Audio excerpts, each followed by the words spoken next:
Welcome to Bits and Pieces, where we try to talk about frugal living and budget saving methods.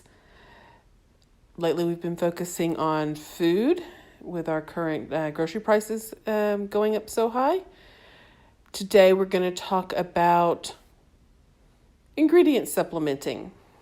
Since they are saying things are going to get harder to find, this seems like it would be something important to think about. So what we're going to do today is we're going to supplement some of the flour for oats. The first thing I'm doing is I am taking a cup of oats and blending it in my Vitamix. I'm doing this 1 cup at a time. I'm going to do a total of 2 cups to use to make pancakes and probably something else in the future. And then I'm going to cut my flour content for the pancake recipe in half. So I'm storing this in one of my mason jars since I'm not going to use it all in this recipe.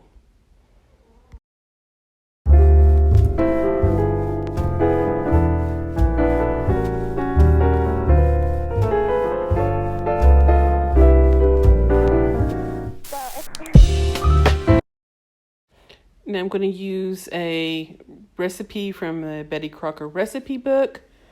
I'm just going to alter it by substituting. So I'm going to double the recipe. I'm going to do 1 cup of flour and 1 cup of oats instead of 2 cups of flour. And first I start mixing the dry ingredients with my cup of oat flour and then a cup of wheat-based flour. This is that canister where I accidentally put whole wheat into my all-purpose, so it's still a mix of both. And the sugar, and there's also baking soda, and baking powder and salt. And I just go ahead and use the same whisk that I am going to use to do my wet ingredients. Keep in mind, this is a double recipe.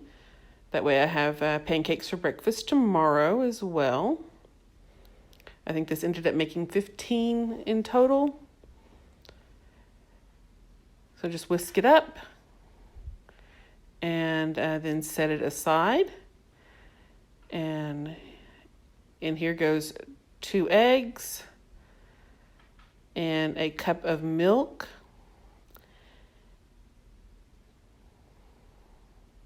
In my case, I used almond milk because we do use very little dairy in our house, as 2/3 of us are allergic to milk. We still eat it, probably shouldn't.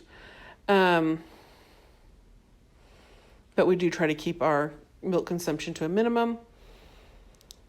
And after that, I add the oil, which I believe for the double recipe ended up being 4 tablespoons.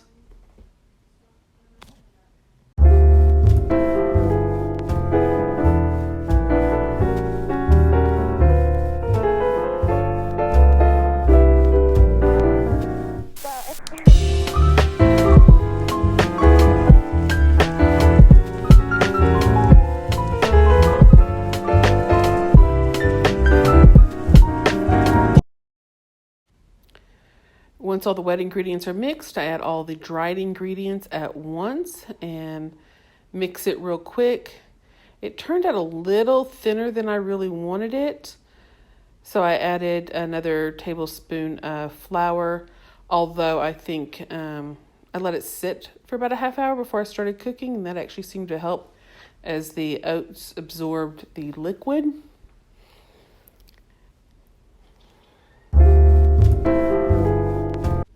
As I am now completely out of my bacon drippings, I just put a little bit of canola oil on there and spread it with a thing. I did not put my hand on that pan. I was holding it, my hand over it a little bit to see how hot it was. Then I put in the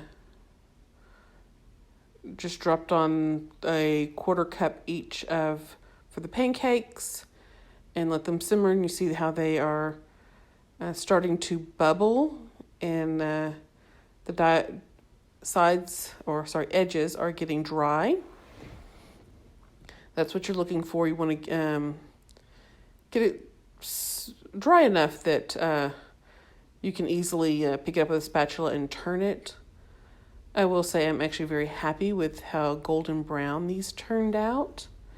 And because there are 15 in total, with each person in the household only having about 2 or 3 pancakes each.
So when these were done, I made mine with a bit of butter and drizzled on a teaspoon of molasses.